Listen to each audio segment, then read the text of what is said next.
The moment I watched my husband's face crumble, knowing I was the reason, was the moment I realized I had turned into the exact kind of monster I always feared becoming. My name is Claire Dawson, and I'm about to admit something no wife should ever have to say out loud. I betrayed my husband, and I watched him break in real time. We lived in Oak Ridge, Tennessee, a small, quiet place where people pretend they know each other's hearts. My husband, Michael, believed that too. He believed in honesty, in love, in building slowly, safely. And for years, I believed I did too. He worked in cybersecurity for a local firm, steady and calm as a winter morning. I used to love that about him, his predictability, his stability, his ability to make every chaos inside me finally sit down and breathe. But stability stops feeling peaceful when you start craving something louder. It began small, like all betrayals do. Moments where I felt unseen, overlooked, unimportant. Michael wasn't doing anything wrong. He was just being himself, focused, quiet, always in control. But I wanted more. More attention. More excitement. More of something I couldn't name. Then I met Ethan. He was charming, loud in all the places Michael was soft. He noticed me instantly, made me feel interesting, like I still had some fire left inside me. I should have walked away. Instead, I let him feed the part of me that felt starved. And the worst part?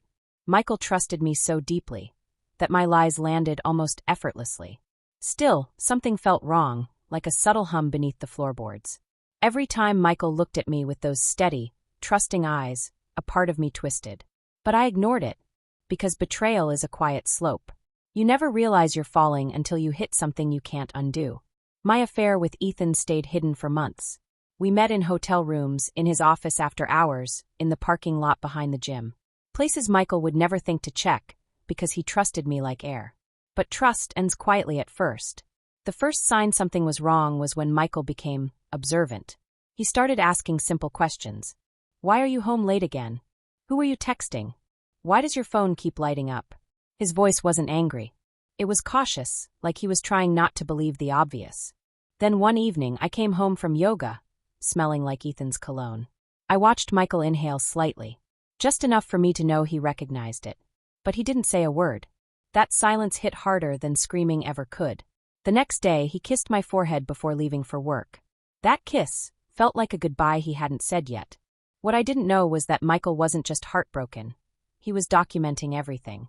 As a cybersecurity analyst, he knew how to track metadata, trace messages, recover deleted files. He didn't confront me. He investigated me. And on a cold Wednesday night, my entire world detonated. I walked through our front door and found him sitting at the kitchen table, laptop open, eyes hollow. "Claire," he said, "please sit." His voice was shaking. He wasn't angry. He was devastated. On the screen were my location history, screenshots of texts, hotel receipts, a photo of me and Ethan in a parking lot I thought was empty. He looked at me with the kind of pain that rewires your soul. "Why?" It was the only word he said.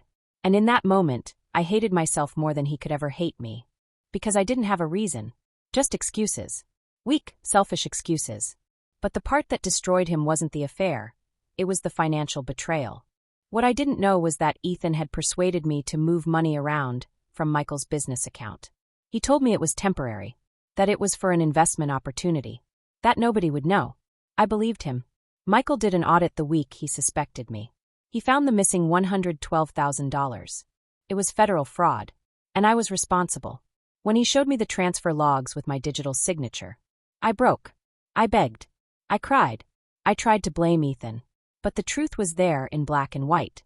Michael didn't yell.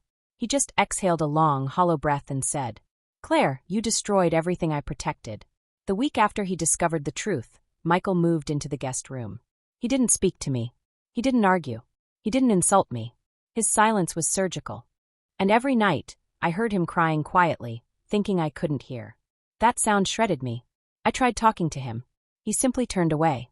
And then, I realized something terrifying. He was planning something. Not revenge. Not anger.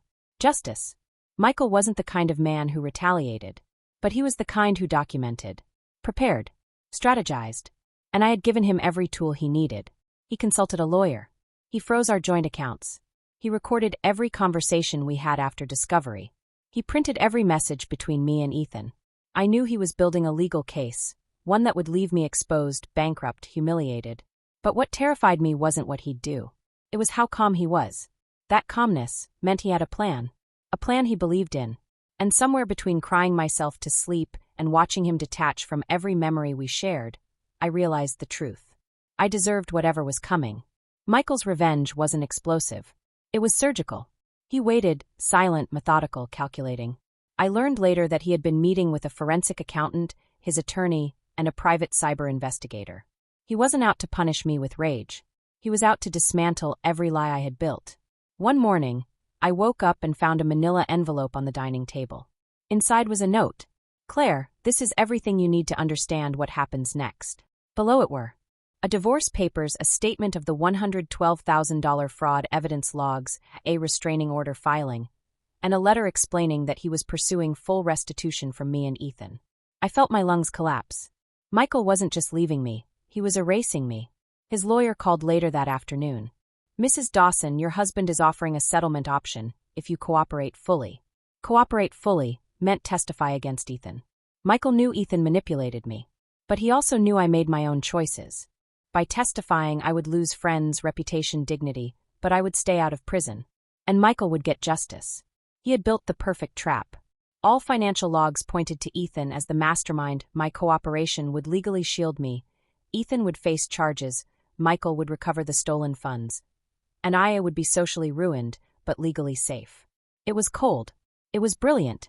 It was exactly what I deserved. The day I testified against Ethan was the day every remaining illusion I had shattered. I sat in a courtroom in Nashville, my voice trembling as I described every message, every lie, every stupid decision I had made. Ethan glared at me like I had betrayed him. But betrayal only hurts when there was loyalty in the first place. He was sentenced. Michael recovered every cent through court-ordered restitution. And me, I lost everything else. My job, my friends, my marriage, my home, my reputation. After the ruling, Michael approached me in the hallway, expression steady, almost peaceful. "Claire," he said, "I don't hate you, but I don't know who you are anymore." Tears fell before I could stop them. "I'm sorry," I whispered. "I really am." He nodded once, like a man closing a book. "That's between you and God now." Those were the last words he ever said to me. Because Michael left Tennessee, moved to Colorado, started over. I heard through a mutual friend that he bought a cabin near the mountains. He takes long walks. He looks lighter now. And me? I live in a small rented apartment with beige walls and too many regrets. I replay our final conversation like a punishment. Because it is one. I hurt a good man. I shattered someone who never deserved to break. And sometimes, late at night, I whisper the truth to myself. Michael didn't leave me. He escaped me. And that's the difference between guilt and justice. This is my confession. My punishment. My reminder that betrayal doesn't just destroy marriages. It destroys the betrayer. And that was the last day I ever had power over him.